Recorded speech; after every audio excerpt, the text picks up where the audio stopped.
In this video, I'm going to show you how to claim ANT Esports warranty. Now, the first thing you want to do, you want to go to their official website. You want to scroll down to the very bottom of their website, and from here, you want to click on the warranty claim.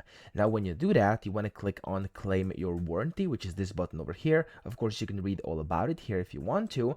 And whenever you do that, you're going to be taken to the registration page. If you haven't registered for this account yet, you can just register by typing in your details over here, pressing register, and then you'll be able to log in using your mobile number or your email. And then after you do that, you'll receive an OTP, which is like a one-time code onto your email and your phone number. Just type that in and you'll be able to log into your portal that way. And this is the dashboard you're going to see.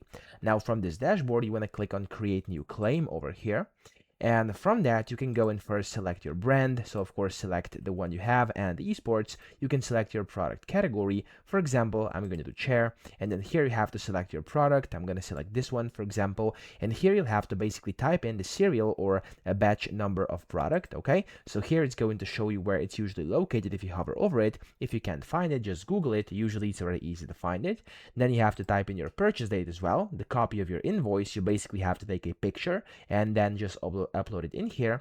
Here you have to select the physical damage, if it is or not, so you can do yes or no. Then the warranty, of course you want to do within the warranty if you're trying to claim your warranty, and then you have to select your defect over here as well, and then you have to describe your issue in detail. Whenever you do that, you can attach images and videos of your problem, and of course here you can go ahead and basically type in your pickup and shipping info as well.